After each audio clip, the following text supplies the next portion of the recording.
Hello, ladies and gentlemen, and welcome back to the 16 Bitchin' Podcast. This is another special one. That's right, we've interviewed someone. We're going to interview them, should I say. Yes, that's a fuck up. The first one of many. Prepare for a lot of them.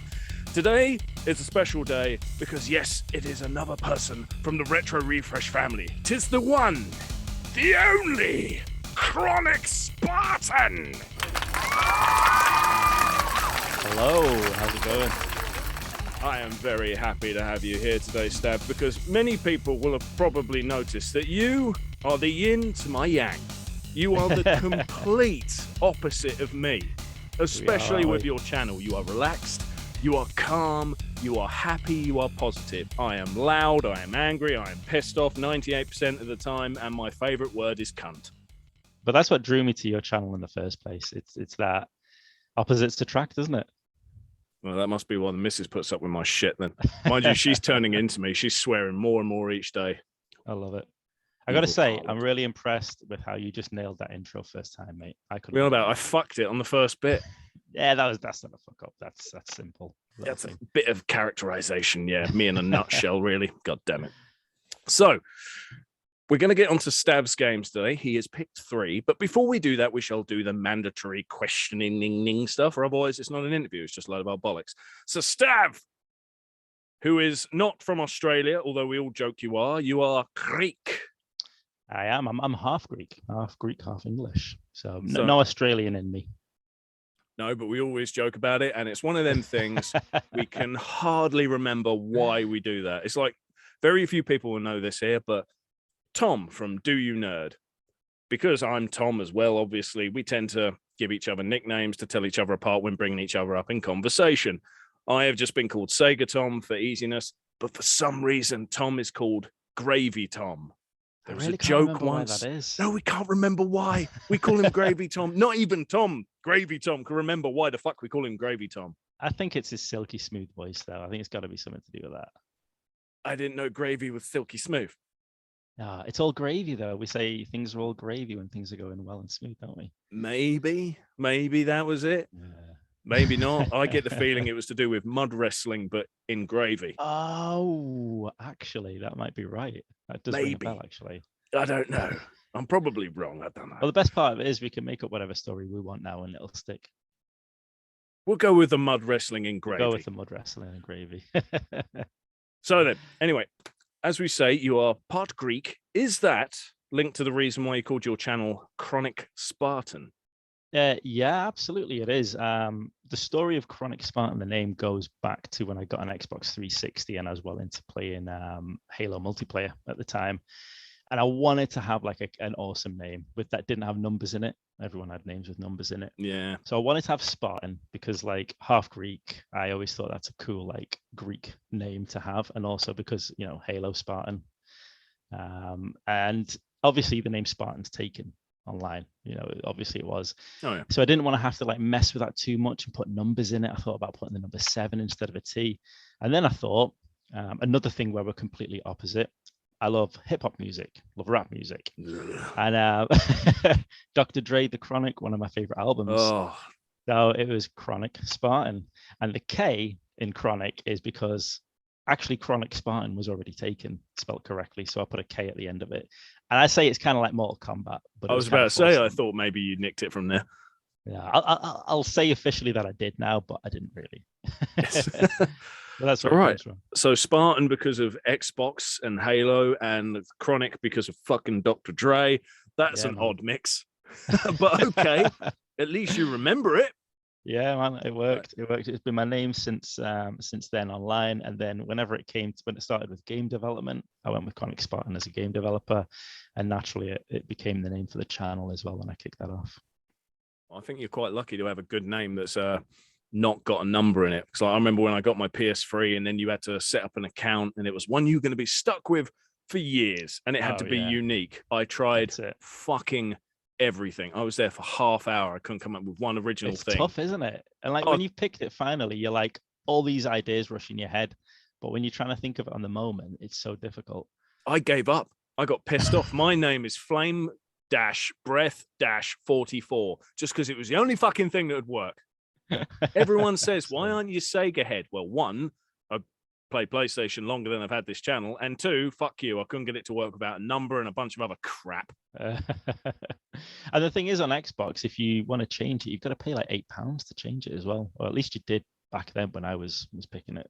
I did actually look into changing it when the opportunity came a knocking, but then it said you could lose some PlayStation purchases and DLC content. Right, that's not. I thought, I'm not paying for that again. Can you imagine if you went back to play, I don't know, an old game like Dead Space? You had all that cool shit. Now you got none of it because you changed your fucking name. Yeah, wicked. That would suck. Yeah, I couldn't be done with that. It's not worth it.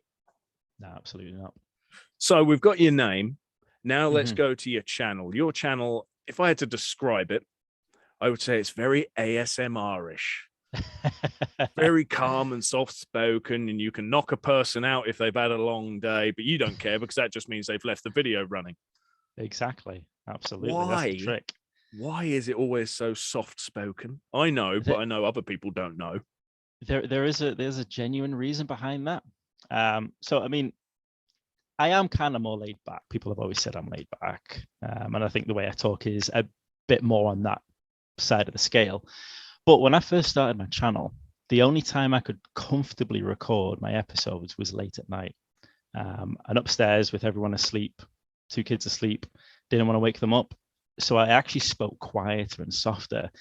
I didn't intentionally try to speak that quietly, but when I look back at my original videos compared to them now, although I still have maybe a more chilled out, quieter voice, maybe those original ones are completely different. And I can tell that I'm like speaking very carefully to not wake up the kids. So I suppose in that respect, it naturally became like that ASMR sound. I didn't really know anything about ASMR until people started putting those 4 letters on my channel in comments. I'm like, well, what's that all about? And then I checked it out and I was like, all right, okay, that's what so you thought it was a sex reference then? I had no idea what it was. I thought that the first time I heard ASMR. I was watching a Review Tech USA, and he's doing a quiet spoken video about the NES Classic, and he's saying, welcome to this ASMR. I'm thinking, is he going to start shouting in a minute? Is it a joke where he just stops whispering and goes, hi? But he didn't. He kept whispering, and it was really soft. I thought, this is nice to listen to, but when is he going to just start talking loudly and make me jump? Yeah. When's he going to do it? So, like, when I Googled ASMR, you think, oh, wait, no, this is a thing. Yeah. Oh, okay. It kind of makes sense to me. I get it. When people are doing the soft-spoken ASMRs on YouTube, I get those things. But when people are playing with a fucking hairbrush or like typing away on the keyboard, like, what are you fucking doing? Yeah, rather than go on YouTube, you know what I could do? Get a fucking hairbrush. Exactly. Yeah. Get a keyboard. Go type some shit. All right, I don't have a hairbrush. Can you tell why? But I got a keyboard. So anyway, that's the ASMR waffling. If you had to describe your channel, the Chronik Spartan channel, not you, how would you do that aside from the ASMR jokes that we pointed out? I'd say more recently, I would say it's a mix between retro and modern. I'm really enjoying the PlayStation 5, and I really found a new appreciation for modern gaming in the past 5 years, I would say. And I like to focus on that quite a lot. But I think the biggest the biggest description that I could put of the channel is that I'm a fan of handheld gaming. Over the past year, I've always loved handheld gaming ever since like the Game Boy. And it's always been one of my easiest ways to play video games, especially in like the past 5 to 10 years. And I realized that even with a PS5 around, I'm playing handheld so much more. I thought I should really start to represent that more on the channel. So this year, anyone who's watched the channel, obviously, I've been collecting heavily for the PS Vita. I've also been doing a lot of 3DS collecting. And yeah, I like to put a lot of attention in the episodes around the handheld world of gaming, whether it's retro or modern. But I like to keep a split. I like to keep it quite even between retro and modern. But I'd say the majority focus is on handheld these days. Well, that's fair enough. I see you've recently put up a video about the analog pocket. Do you own the analog pocket? No, and that was an interesting episode reaction. Really? Why? Well, so I've heard about the analog pocket coming out a couple of years ago. Like the look of it, you know what I mean? Looks like the original Game Boy. I really want it, but I can't afford that. It's Yeah, too much. well, that's it. The first thing I thought was it was expensive, and I wanted to wait until it came out to understand what it's like, because I know there's gamers out there that can't stand emulation, but I'm somebody who's very comfortable with emulation, like in handheld, in particular. So I don't have a massive need for something like the Analog Pocket because, if I want to play authentic, I play original. If I'm not bothered, I'll play emulation. So I was happy to wait. When the reviews started coming out, quite a few of the followers of the channel in the Discord were asking me, like, what do you think of the reviews? What are your thoughts on the Analog Pocket? So I kind of answered them in the Discord, and it became quite a long answer in the Discord. And I said, you know what, I'll make an episode about this. So I'd watched a few of the reviews. I'd watched Metal Jesus's review. I'd watched Bob Wolf from Wolfden, his review. And I went into those reviews watching them because I wanted to have a reason to buy the Analog Pocket. I think, like all of us collectors, we want to get that little push to buy something a bit more expensive when we're on the fence.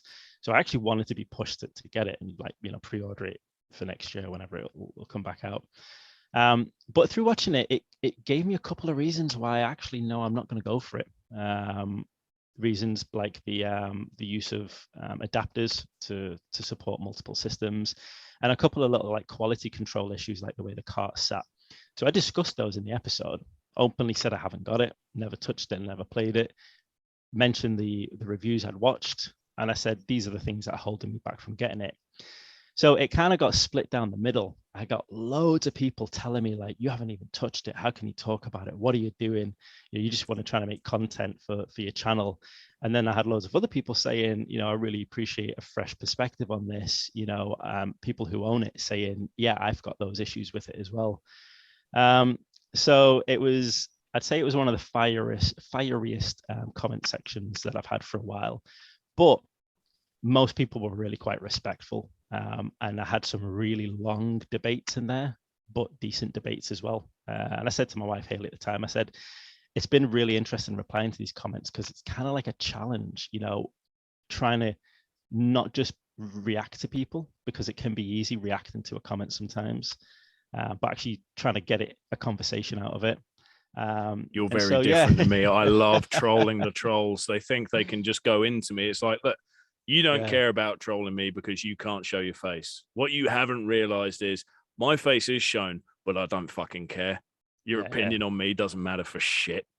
So you've covered a lot of basically in that video, the things putting you off of buying the Analog Pocket. Exactly, yeah. For me, I'll hold my hands up. I own an analog console. I got the Analog Mega SG, which is the best Mega Drive in the world.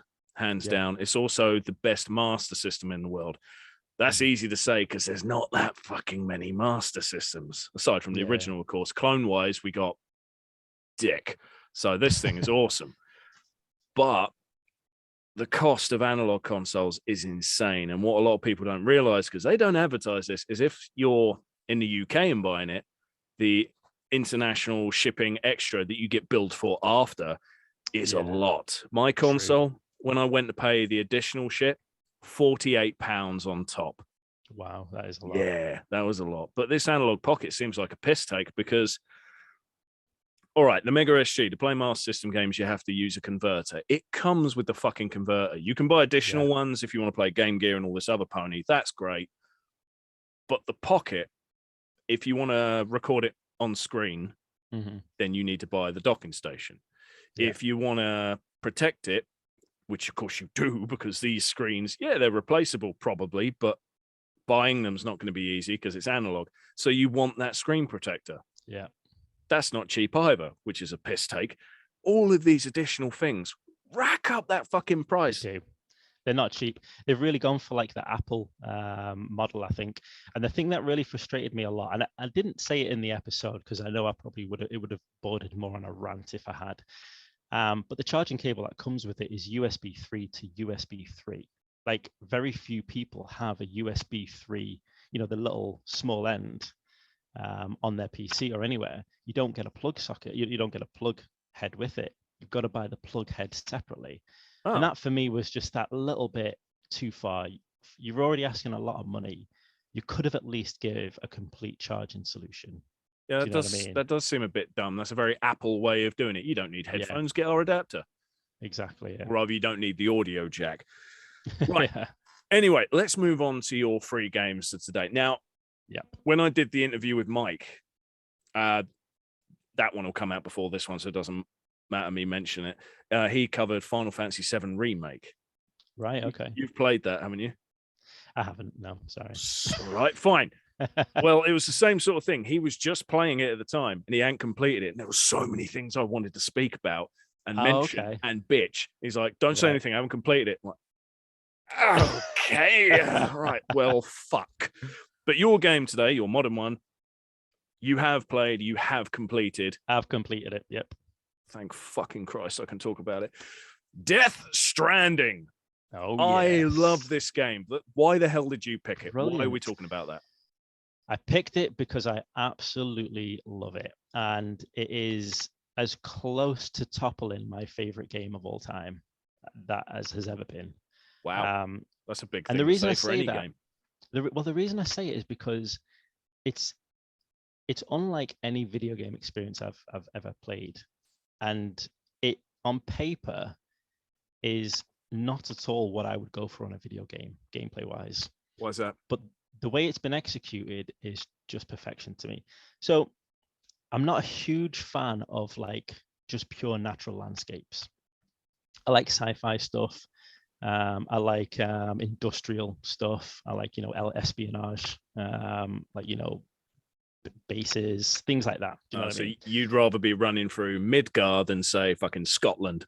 Exactly. Yeah. I'm not really a big fan of that, whether it's in movie, or even like Game of Thrones. I enjoyed Game of Thrones, but I never liked the setting that much. I'm not a big fan of that type of just pure natural setting.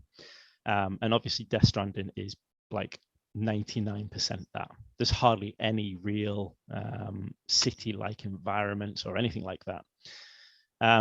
Second of all, it's a lot of trekking. People call it a walking simulator, and when I first heard that comment, I really thought of it as like a derogatory term. It was like a negative aspect or a negative thing about it. And I would 100% say it is a walking simulator, but it's unlike any other walking simulator that's ever existed. Walking simulators to date are called walking simulators because you merely move from one place to another, and story kind of happens as you do that. Death Stranding is a walking simulator, but in the fact that it simulates walking, like the way the character's foot moves throughout the terrain, the way he loses his balance. You spent like 20 minutes trying to get up this hill, and then you take one stumble and he rolls all the way down. Yeah. But this is the thing, right? Like for me, story's number one in video games, always is. The story in Death Stranding is huge, but it's told in a very different way. Again, normally not the kind of way I like. I like story to be a bit more in your face. But that even didn't matter to me. I think I mentioned this to you guys in a polo once. I loaded Death Stranding about 8 months ago when my son went to a birthday party, and I spent 4 hours, literally 4 hours, just trekking through snowy mountains, not doing anything but going from peak to peak, just because like the experience of walking through the environment and looking around and experiencing the environment was just so enjoyable. I don't like saying this because it sounds so cheesy, but it was like experiencing art when playing the game. And I've never really felt that in a game before. Anytime I've felt that in a video game, it's always been more short-lived. It's like a certain cutscene or a certain area or a certain moment.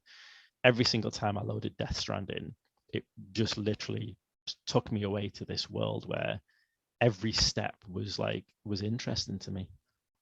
Loved it. I find that strange that you don't feel like you've experienced, say, art in a video game as much. I mean, I'd have thought you'd have experienced it with some RPGs, particularly because of the music you get in them. Final Fantasy is obviously the best description.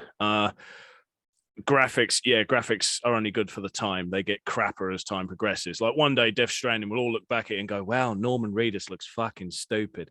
It's gonna happen. He's gonna end up looking like Wallace from Wallace and Gromit. But so graphically, I get that when it comes to art. But if you look at the opening cutscene of Death Stranding, you got to admit, you're watching that and you're thinking, what the fuck is happening?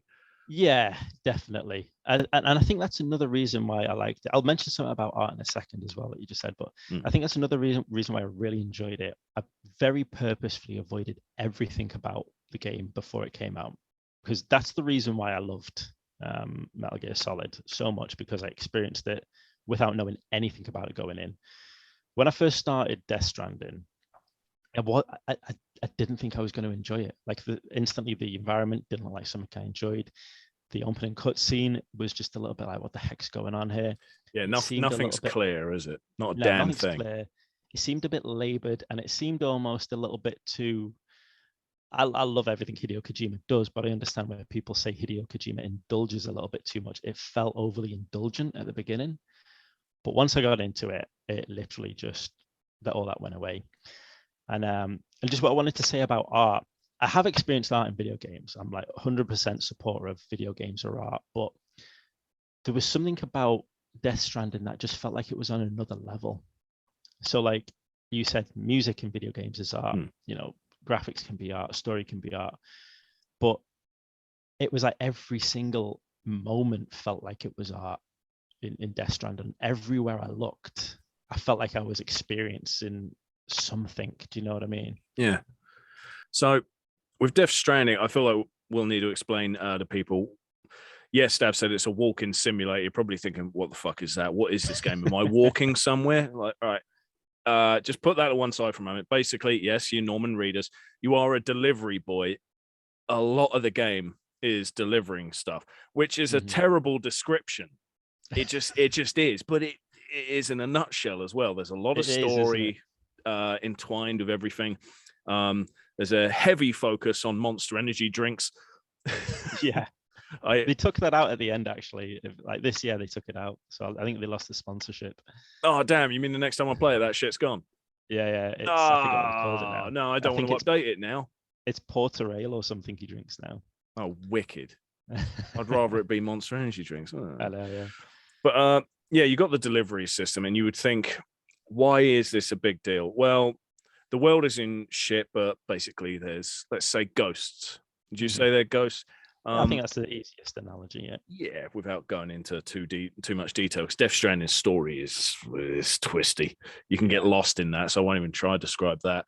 Oh yeah. But you can't take certain machines and cars and all this other transport because it's too dangerous. It will attract these things. So everyone basically walks everywhere. Being a delivery boy is incredibly dangerous, and it's your job to get these vital, life-saving materials to certain places and establish a new type of internet, basically, isn't it? To reconnect the world to each other. When I say you get important deliveries, you also get some cunt that wants a pizza, and you just think, I know, yeah, nuts to that guy. So that's a funny thing. I loved it when I got near the end, and then, only then, because I'm a twat, I discovered I can make roads. Like, are you shitting me? Oh God. You know, I went through most of the game, if not all of it, without making roads. And I think, because like I said to you, I've been playing it over like 2 years since it came out, taking my time with it. 2 years, damn. And over that time, because an interesting thing about it actually is the online aspect. And it's not online in terms of like, you know, you play with people, but what happens is other people playing in the world, the things they create and make appear in your world as well. So as I was playing it over time, roads were starting to appear that other players had created. So I actually made the most of a lot of other people's creations. Yeah, I never really when you get far enough, you're allowed to use, not in the whole area, is it? If you save an area, so to speak, then other people's contributions will manifest. Like if you're trying to climb up a mountain, that's a dick of a thing to do. You think, right, I'll get out my hiking gear, I'll get ready for this. And then you notice there's a ladder put over there by Big Schlong 69, and you think, thank you, Big Schlong, climb up the ladder. Like 20 likes as well. Yeah, you can give them actual likes now. I forgot about that, but I loved it when I went mad making all these roads. I'm thinking, I'm going to get it so I can just drive from one end of this fucking place to the other. I want to do that. I kept getting notifications saying stuff like, Big Schlong 69 has used your road. Thinking, that doesn't sound right, but okay. That was a weird aspect, but I do know the game's won a shit ton of awards, isn't it? Like, Game Awards 2019. fucking. There was quite a bit of controversy when it came out and won all those awards. Actually, a lot of people were criticizing the aspect of it. And again, I've got a watch list in YouTube with about 20 Death Stranding videos that I still haven't watched because I kept on seeing the titles, was interested in, added them, but I was playing it, so I didn't want to spoil it. But I did like get inclinations that people were complaining about how many Game of the Year awards it had won because they were saying, you know, inside decisions and that. But I still, to this day, would say it is one of the greatest gaming experiences I've ever had. It's not for everyone. No, you know, if someone turned around to me and said they hated it, I'd fully understand that. But for I've me, recommended it to people, and they said, "What, you thought this was good? This is crap. This is boring." Yeah. I'm like, all right, you were obviously after action. Yeah, That doesn't just happen here. And some people, like, if you want to find out what the story's all about, you have to complete it, don't you? yeah, and you've got to read a lot as well. I failed at that part. Like when you Did get you? to this isn't really a spoiler, everyone, so don't worry. But there's a guy in it called Dead Man, Yeah, and he gets to a point through the game, and he's basically saying, "You realize, of course, that I am essentially Frankenstein's monster." I was like, "Are you?" And I didn't know what the fuck he was on about because I didn't read a thing. I saw it pop up and thought, nah, I can't be bothered with that. Fuck it. Yeah. So I didn't know that this guy was built. I just thought, no, Yeah. he's just a fat guy. But apparently he was Yeah. put together. That's it. So much of the story's in the writing. I know, I failed at that part. I did literally read everything in it, and I rarely do in video games. And there was I think that's why it's taken me 2 years to complete it. I think it would take me 2 years if I read all that shit. Oh, yeah. There's a lot. There's a lot. But the reason I did that is because after Metal Gear Solid 2, Hideo Kojima, again, was criticized for how long his cutscenes were. He made a conscious effort to put a lot of story in things like writing that, you know, players who wanted that extra could find it, and people who were sick of long cutscenes didn't have to put up with it. I mean, his cutscenes are still damn long. You know, were you the same? Like, did you think the game had ended and then 4 hours later you were still playing it? It was more things like when a cutscene ends for me, I'm standing there for a minute going, oh, fuck, it's me. Right. The ending, I was enjoying all of it. When it finally ended, I was actually like, no, I don't want it to end. Yeah. And I can't say anything in detail to that, people, because that's all spoilers. No, of course, yeah. But yeah, like the best example again is that first cutscene. When it ends and your bike crashes and all that, you don't realize that you can fucking move. Yeah. And then you get out of a cave and you're like, oh, it's me again. Oh, God, fucking damn it. Right. Okay. Grab the controller, which I've left on my lap. So I could have been killed 100 times. And plus, you don't know where you can go as well. It's like, that's another thing. So many video games now these days. And like, I think back to the Tomb Raider days where there's invisible walls and there's sections which look like you could climb up that little hill, but you can't because there's an invisible wall or whatever. And you kind of like push up against walls until you finally get to a place where you can go up it. Death Stranding, there's none of that. Literally every single section, if you could walk up it in like in real life, you can walk up it in the game. Oh, yeah. And that was like something that surprised me right at the beginning. I think I did that in one of the last missions. One of the last missions, I was told to go all the way from it's like the coast, in it, and then you got to go all the way back to the main city center. And I looked at the route and I thought, oh my fucking God, I don't want to do that, because there was one bit filled with ghosts, basically everyone, and it was a pain in the ass, huge pain in the ass. I thought, I don't want to do that again. I looked at the map. There's mountains to the right. What's over there? So instead of spending an hour dicking around with ghosts and getting annoyed, I spent an hour climbing mountains thinking, I'll be pissed if I can't get over this thing. And then when you do get over it, there's a lot of sloping and skidding, thinking, fuck. And as you mentioned earlier, he stumbles. Yeah. So I look like an absolute clown going down this fucking mountain. It was not elegant, not graceful, but when I got to the end, it was like, yeah, fuck you, I did it. Smashing your baby carrier around as well. Yes. God, we haven't even mentioned the fact that you've got to carry a baby everywhere, which there's probably a lot of people going, what's the baby thing about? Well, boys and girls, don't really know. We've gone through the whole game and you still think, why is it a baby? They said, because it detects ghosts. Yeah, but why? Egon didn't have one. He had a sodding radar stick. He had no baby on him. I'd hope maybe he crammed it into that thing. Well, yeah, maybe it was an embryo in there. Oh, maybe. Right. we've talked enough about your modern game. We've got to fit in two other Mhm. games. We've got to talk about them. And I Yeah. know I'm going to have to tell you to shut up at some point about this next one. It's one you've already Mhm. mentioned. It's well known to be, is it your favorite game? It's up there, isn't it? Favorite game of all time, hands Ooh. down. Metal Gear Solid. Oh yes, I tried not to talk too much about it during Death Stranding, but yeah, Couldn't help yourself. I know. Where do I start? You know, I mean, like, Well, what kind of game is it? Someone's not played it before. What's Metal Gear Solid? so Metal Gear Solid. I've heard some people describe it as a dumb spy game, which I find very offensive. But I think I can see where they're coming from in some respects. But Metal Gear Solid is essentially it's a spy game that is influenced heavily by 80s culture and movies, and does it in a way whereby it hits every single note perfectly for me.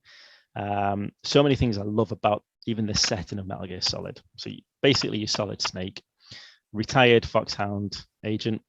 You're called back out of retirement because you've got to come and you've got to head to an Alaskan base, take out some bad guys, and solve a nuclear issue going on. That's basically the summary of it at the beginning.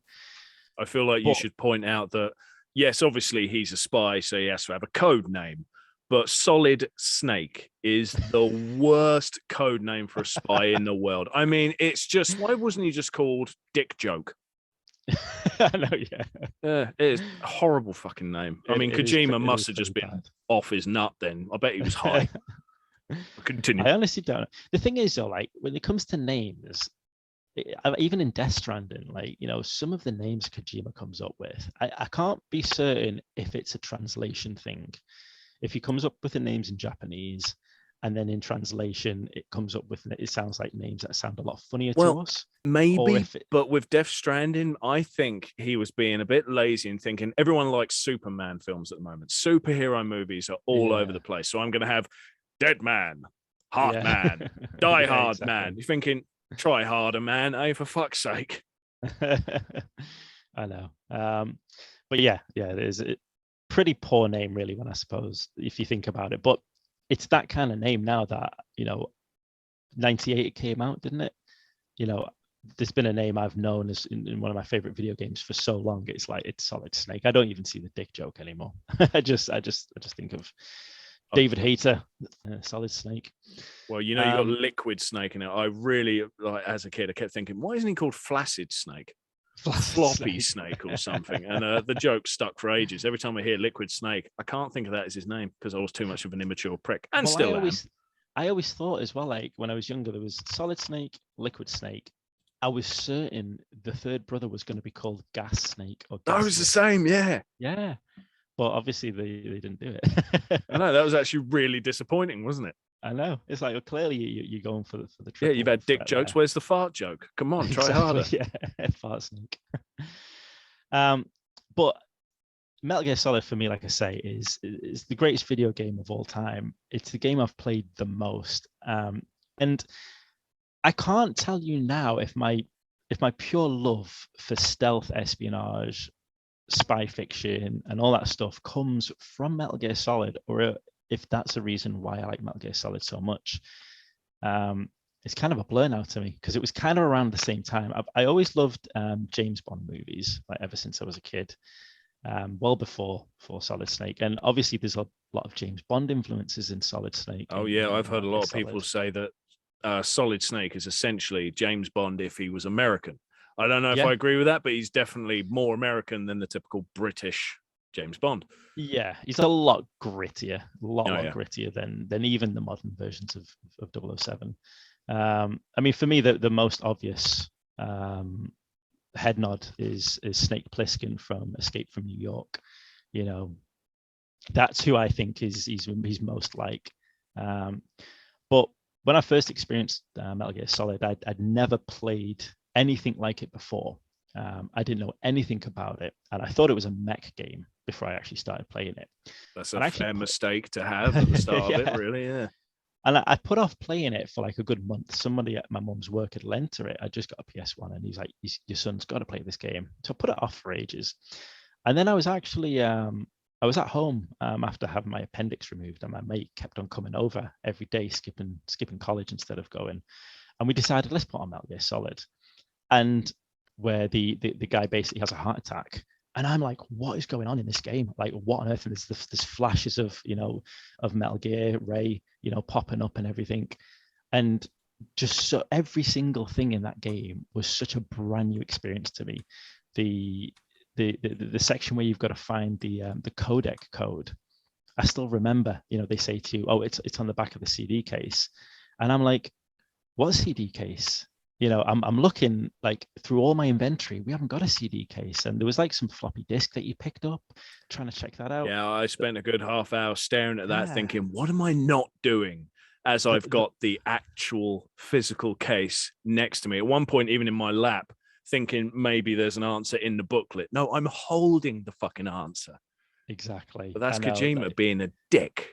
But to this day, that moment still gives me tingles. Like the reality of you're holding the answer in your hands. It's not in the video game. It's in your hands. It was very ingenious. It wasn't the first time something like that had been done. I think Star Tropics for the NES had a paper with a bunch of tricks to that, but it wasn't even the first time Hideo had done it. Actually, he'd done it in Metal Gear. No, he did it in Metal Gear 2. Funnily enough. What did he do there? Because I don't know this one. Exactly the same thing. Oh, right. Well, there you are. Code on the back of the box. Oh, no. Everyone threw the boxes away back then, didn't they? Because they were cardboard and crap. Oh, that would have sucked. I know, yeah. But I mean, for me, it was, people will say like, Metal Gear Solid copies a lot of things. It does. But it was the first time I ever experienced those things. And for me, I don't know if you've seen the movie Red Notice recently on Netflix. No. With like The Rock in. And basically that movie copies a lot of old movies. And I was having this discussion with my wife basically, and I basically said to her, I don't mind if something rips off things that I like in an obvious way, as long as it does it well. Do you know what I mean? Because I like those things for a reason. And if I can re-experience those things or enjoy them again in a different way, in another, in another piece of in another movie or another game, I love that. Do you know what I mean? I love obvious nostalgia. And although Metal Gear Solid wasn't obvious nostalgia for me at the time, I think it ticks a lot of those boxes now when I recognize a lot of the reference points that it's got in there. So Metal Gear Solid, I won't even waste people's times with the reviews it has. Basically, they're all either 9 out of 10s or 10 out of 10s. The game's done that well. I will say, when people say, like, describe Metal Gear Solid, and if you're going to name genre, you say stealth game. But it's not. It's like stealth game, and then you're caught, and then fuck it, guns out, kill people. Or not, or even kill people after time, just knock them the hell out and stuff like that. It's quite clever. Like when you get the Psycho Mantis. I was stuck on that son of a bitch for the longest time. I can't even remember how I found out that if you put your controller into controller port 2 of the PlayStation, then he can't read your mind anymore. So he stops following you around the room, being impossible to hit, basically. Literally, yeah. But I can't remember how the hell you found out. Do you remember that one? You get clues. Like, so the longer you take to defeat him, I must have taken weeks. Calls. You get codec calls from the kernel, and bit by bit, eventually, if it takes long enough, they'll say, how about trying controller port 2? And again, that was another moment that I actually ended up getting that clue from the codec. But at the time, I was literally like, he doesn't mean the actual controller port 2. He's not talking to me, is he? He's talking to Snake. It took again a few moments to realize I should swap it over, and it was like, wow, it actually works. So the codec's a good thing to highlight. If you haven't played the game, the codec, basically the screen will stop, and it's as if Solid Snake is looking at his digital phone and he's seeing his boss or science expert or whoever has some advice to give him on his mission, and it's all done in sort of anime. I say sort of because it's just lips moving, sometimes a bit of blinking. It's a bit half-assed, but it looks really good. It works though, doesn't it? It transitions well. The best codec moment for me wasn't the bit with the fucking controller. It wasn't any of the story bits, although there's some really good story bits that happened via the bloody codec. The best bit for me was when you're in the elevator and everyone's like, why is this elevator going so slow? And they're like, I just found out this elevator can only take this so much weight. Yeah. How much do you weigh, Solid Snake? I weigh such and such. I'm like, Then he gets another report after you're waiting for a while going, I see some stealth units have been stolen. And then you start thinking, shit, there's people in the lift with me and they're invisible. Stealth Fuck. suits. Yeah, and you're just screaming at the mate. codec, stop bloody talking, they're going to kill me. Yeah. I love So that bit. good. That bit was great. That's it. There's so many moments in it. Like I couldn't. I did the retrospective of it. One of my episodes, half an hour long episode, and I tried to cover everything in that. And even after doing it, I'm like, I don't even think I referenced that moment in it, and that was like iconic at the time. Like it was honestly, it was so groundbreaking. Oh yeah. But I really like the point you made as well, is that many stealth games, very few stealth games, I should say, can balance stealth and action well enough where both styles of play feel like they're good. I don't want to say good, that like you can actually complete the game. Oh, you know what I mean? Like yeah, they're designed well. I agree. The most modern stealth game I played is Alien Isolation, which as a stealth game, stealth-wise, fantastic. You're crapping it the whole time. It's a lot of fear and a lot of tension. It's great. But when it gets to a point of, oh shit, now I got to shoot my way out of this, you're pretty much screwed. It doesn't matter how good you are. Whereas in Metal Gear Solid, no, it evens out. Isolation, Definitely. no. But let's see. So when you play Metal Gear Solid, how do you play it? Do you play it with a PS1 and a CRT TV? Do you do it old school and true, or? I've played it every single way possible, really. But have you played it on the PlayStation Classic? No, I haven't actually. That's true. I haven't played PlayStation Classic. I've done original on CRT. I've done PS Vita. I've done on the PS3 through standard flat screen TV, and I have done it on like one of those retro emulation handheld systems, but I've not done PlayStation Classic. I would love to hear your opinion, and hopefully one day a review on Metal Gear Solid on the PlayStation Classic. Because when I got the Classic, I was one of them people thinking, I got one at 50 quid. And then I got one at 15 quid. And everyone thought, I'll wait till it gets cheaper. And then it didn't, did it? It shot up all of a sudden. It was like, I was one of those people that waited. So I thought as much. You missed out because you thought, I wonder if we can get cheaper than 15. Oh, that didn't work. Right. Well, I think I did a video on it reviewing all the games. And there was a lot of PS1 games there I had never heard of or tried. There's a fighting game. Sorry, the name is gone, but it was crap. You're thinking, why is this here? There's so many good PS1 games and we get this shit because it was one of the first games. Don't give me a game because it's one of the earliest. Exactly. Just because it's old doesn't make it good. Being good makes it good. But Metal Gear Solid was on there. You don't have the analog controls. So you've lost that ability. And some people, I'm a D-pad freak. I grew up with Master System. When I get an analog stick, that feels weird. You're the other way around. You prefer having the extra movement and all that. Yeah. But the graphics on Metal Gear Solid on the PlayStation Classic, they're fucking dark. Really? You could up the brightness and it won't matter. All you've done is make the darker a lighter shade of brown or something. It's so the contrast is messed up. It is messed up. It's not good. So yeah, I'd love to hear a review from that one day. Annoyingly, we can't go into the story because yet again, it's complex as fuck. It's not meant to be. You're a spy trying to stop. Well, no, you're not even trying to stop the nuclear machine. That happens later, isn't it? Yeah, that's later on. You're trying to save the president. Yeah, you do a grand job of that as well. Yeah. And again, I mean, another thing that I love about Metal Gear Solid is the layers of story as well. And I think that's, at the beginning, I said a lot of people have called it a dumb spy game. I think they're people who maybe only experienced the first couple of layers of it. As you delve deeper, I don't think they ever made it to disc 2, if I'm honest. Well, yeah, exactly. The complexity of it and the social commentary of it as well, like, political commentary aspects of it are so relevant, especially at the time as well. And you mean like with Sniper Wolf when she goes into her backstory? Yeah, that's not relevant to that time as it is relevant to many years ago, and you learn a bit more cultural of her. She's Russian, isn't she?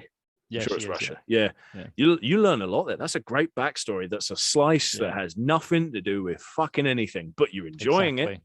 Yeah, and even Otacon, like his little backstory and his interests.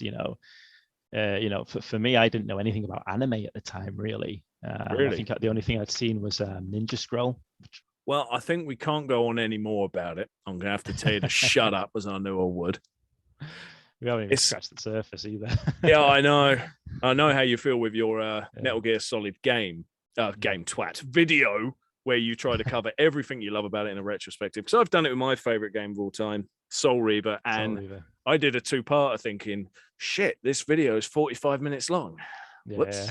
I made it in two, thinking now I can make them both longer. It doesn't matter. Still didn't cover everything. Tried, failed. It's impossible. Oh, yeah. But now we're going to get on to your indie game. And this will be interesting because I've heard you talk about this one before, but that's it. And as I'm looking at it now, it looks like a very 2D Metal Gear Solid. Not like Metal Gear, because Metal Gear's, I don't know, it's quite prehistoric compared to Solid. Yeah. This here, Unmetal. This is getting confusing as shit now.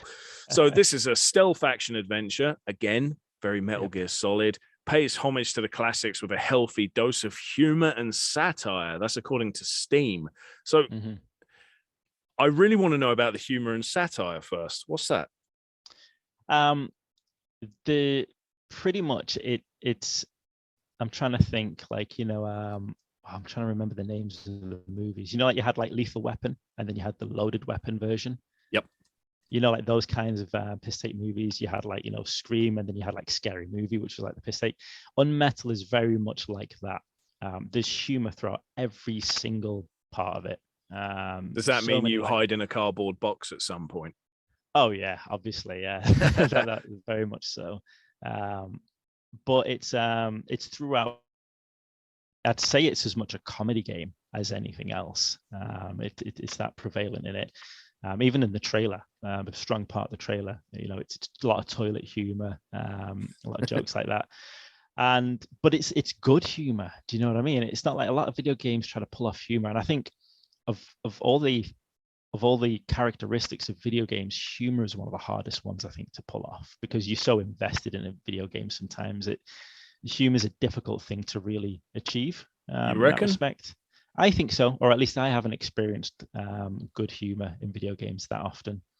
Well, you come from a game creator side of it. I mean, we didn't even mention this at the start, so this is us failing, both of us. We didn't mention about how you were the creator of Glow, which was mentioned in a previous fucking podcast. You were also making another game and working on it in and out. Maybe we'll leave that one for another day, because otherwise we'll get right sidetracked off of this fucking Unmetal. But basically, about the other aspects of it and trying to make games rather than just play them. When I think of a comedy game, I'll think, let's see, if we're going PS1, Skull Monkeys. That's stupid as fuck. Not played that. All right, Hogs of War.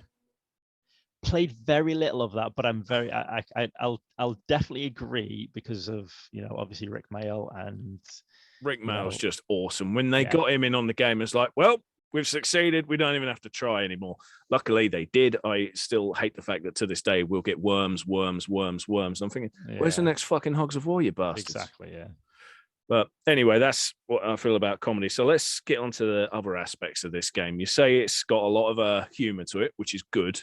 Yeah. What about the gameplay? Tell us more about that. So when I first saw this game, I didn't know anything about it. I was just hunting for PS Vita games, new ones coming up. And this was like a brand new PS Vita release coming up. Saw the trailer, saw it was called Unmetal. And instantly it was like, okay, this is a very obvious homage and satire of the Metal Gear games. And because it's like that top-down 2D style, I thought it was going to be more Metal Gear and Metal Gear 2 than Metal Gear Solid, which are great games. I enjoy them, but they're very, like you said just before, they're very different games to Metal Gear Solid.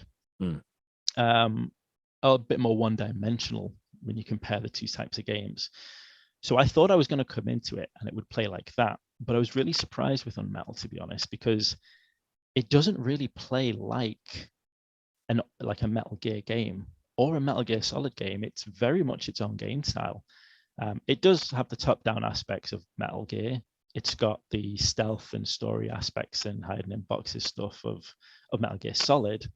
But I would liken it much more to a stealth adventure game. It reminds me a lot in the way that, you know, point and click adventures have you having to find things to solve.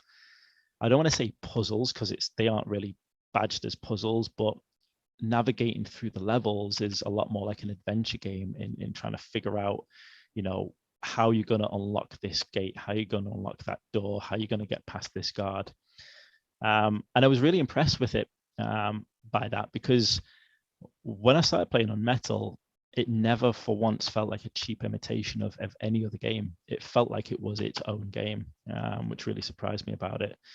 And the story of Unmetal plays along where you are captured and you're telling a story of how you got in the position that you're in. You've been framed for something. And because the whole story is told, as opposed to, you know, you're living through it in real time, it enables the story to change and evolve as it goes along. So, you know, like one of the oldest tricks in the book of storytelling is to tell a story that's unbelievable and then at the end say it was all a dream. You know, that's like such a crap cop out, isn't it? A Mario 2 thing, yeah. Yeah, exactly. The other alternative is for it to be somebody telling a story, which means the unbelievable can happen. You know, things can change, like, oh no, that didn't happen like that. Actually, that guy wasn't there, and it can change on the fly. But I find like that's a much more natural way of it happening, because you're not tricking the player. It's not like they believe something and then at the end they were told it wasn't true. With Unmetal, you know, there's a story being told. So when things change, or when, like, you know, something unbelievable happens, you know, it's the guy just basically, you know, boasting about himself and making up how awesome he is, you know. And there's a lot of that. There's like the main character in it, Jesse Fox. He's like very cool and like, but, you know, thinks of himself as even cooler than he is. So there's a lot of scenes in it where the guy's like, did that really happen? He's like, oh yeah. And there was like snakes in the pit, and then there was a fire, and there was like, you know, rockets coming at me. And then like you'll beat the guy, and then he's like, and then I walk straight back, and the guy's like, wait a minute, you walked past the snakes and the fire and the rockets? He's like, oh yeah, they just disappeared. So it's like it's really clever in that way. And like I say, it's totally got a character of its own. It badges itself as like, you know, a satirization and an homage to these other games, but it's 100% its own game, and I really love it for that. You remind me of an Evil Dead game, Fistful of Boomstick, I think it's called. Okay. It's been a while since I played it, but it starts off with Ash, Bruce Campbell, saying about how he got in the situation he's in, but you don't really see the situation he's in. Right. And he's saying about, you may find it hard to believe, but these good looks have had a whole lot of evil. And he just keeps bigging himself up and then going into the actual game itself. And the way you're on about there, matey bigging himself up and all that. Yeah. It reminded me of that. But then when you said about how he goes, oh, the shit disappears. That reminds me of it's this new NES film that's out, that Christmas one. Oh, I haven't 8-Bit Christmas. I haven't seen it. Yeah. So it is out. out. Yeah, it is like that. Yeah, it is out. Yeah. And it is like that. Yeah, definitely. I've only seen the trailer. So if anyone hasn't seen it or doesn't know what that movie is on about, quick little description. Matey is telling about his Christmas as a kid when he got his first Nintendo console, his NES, and he's telling it to his daughter. And he's saying, it was like a Tuesday, snowy day, and I was riding my bicycle. She says, were you riding a helmet, Daddy? Yes, all kids back then wore helmets. So you see the kid riding along, and all of a sudden, a helmet appears on him. Yeah, crap editing, but it was fucking funny. Yeah, it is. That kind of humor, right? Yeah, it is. It's just like that's a great analogy, actually. It does seem to fit it, doesn't it? Yeah. So how long have you been playing that? Have you beaten the game? Not beating it, no. I waited for a long time to play it. I got it like in June, July when it came out. I think it might have been August actually, on the PS Vita. And now it's come out on Steam as well. So I bought it on Steam as well. And I played it on live stream for the first time. And I've wanted to wait to play it because I want to take my time and enjoy it. But I've not completed it. Christmas has come around, so things got in the way. But I'm about a quarter of the way through it, I would say. Yeah. But really enjoying it. The best way to just sum it up, I feel like you've already done it. I mean, it does look a lot like a Metal Gear game. The humor is obviously something I can't see in picture, but it's even got bits that look like the fucking codec. Not exactly like it. They're very different in the way it's presented, but it does appear to be the same shit in essence. Oh yeah, it is so obviously inspired. You know, even the name Unmetal It doesn't hide away from it at all. But this is the thing that's the thing that really surprised me. I mean, there's like even references to the A-Team. Actually, there's a lot of 80s nostalgia in it. It isn't just Metal Gear Solid, but that's the most obvious one. But even with it being so obvious, the codex, there's a kernel, Jesse Fox looks like Solid Snake. For it to be so blatantly in your face and yet still feel like its own game, really is testament to what a great job the developer's done. And it's a solo developer as well, which is another thing that, really, as an indie developer, I always gravitate towards solo developer games out of interest of what they've achieved. And this is one of them. Like I'd say another one is Stardew Valley. No, Axiom Verge. Is Axiom Verge one man thing as well? Oh, I was going to say the only one I knew of before was Stardew Valley, because it still baffles me to this day that the guy did such amazing graphics and amazing music. Most people are like, right, I can do the graphics, I can do the gameplay, I can do the programming. Music, fuck, that's a very different thing. Yeah, it's tough to be any good at that. So I understand when people get help for that, but to do it all on your own and do it well, unbelievable. I know. Yeah, Stardew Valley is a game that makes me feel okay as a developer, because I remember reading about it, and the developer openly said, if you looked at my code, you wouldn't have a clue how this game functions. Not like it's so complex. He's like, it's such a mess. Like he said, it's literally pieced together with like Band-Aid and tape. Yeah, which it took him 4 years to do, and he said, I kept changing stuff, and he realized if I take this code out, that code won't so much collapse, but it just will fuck everything. So he's like, all right, I'll have to leave that, but put this over it. And it fucking works, even if it apparently is a mess. So exactly. I think all games are like that underneath the surface. Oh, God, I can think of a few games that are definitely a sodding mess, visually and code-wise. Yeah. So there you are. We've talked about Unmetal, Metal Gear Solid, Death Stranding, some fucking fantastic games. I want to try Unmetal, but unfortunately, you say it's on PS Vita, which you don't have, and it's on Steam, and I don't do PC, so I'm hoping it's on something else. Well. Is it on the Switch now? Yeah. Right, that'll be what I get after I've finally done.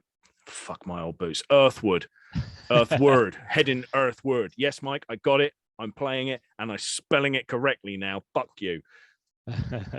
So have you enjoyed today's little chat, Stav? I really have, mate. It's been a pleasure. It's been really nice getting to talk about these awesome games as well. Well, we hope to have you on it again sometime soon. I don't care about having people interview just once. It'll be a case of whenever and whatever. Who gives a shit? Oh, yeah. I mean, just picking the games, there was so many I was thinking of picking, but I thought I had to go with the theme first time round. Hideo Kojima, Metal Gear Solid. Had to go. How do you think I feel? I've accidentally committed myself to this shit every damn week. It's like, oh, fuck, what to pick? I'm thinking of doing one soon and just focusing on only bad games. It's like, shit, I've got a lot of bad games. So I'm stumped again. I can already think of one, though. I think everyone knows what that will be, the fucking retro one. Jamie will look forward to that, you prick. So that's that. If you would like to check out Chronik Spartan's channel, where's the best place for them to do it? Other than YouTube, of course. Twitter? ChronikSpartan.com. ChronikSpartan.com, so you've got your own website going. You've got my own website. You don't settle for the shit the rest of us Twatter and Facebook and Instamasplodge. Oh, cool. No, I've got Instagram, I've got Twitter. They're my two main social media outlets. But I'd say ChronikSpartan.com is the one place where you can find whichever way you want to follow me. It's easiest through there. They are. Best to do it that way. And if you want to check out the 16 Bitchin' podcast, just check out all the links within this fucking podcast description. I mean, if you're checking it out on the typical podcast websites of whatever they are, there's always the descriptions there. Or if you're one of them people that for some reason like it on YouTube, which I still don't understand, I thought that would be a fail. For some reason it's not. Okay, you can check out the description there. So thank you very much for listening today, and we hope to see you very, very soon. Bye-bye. See you later.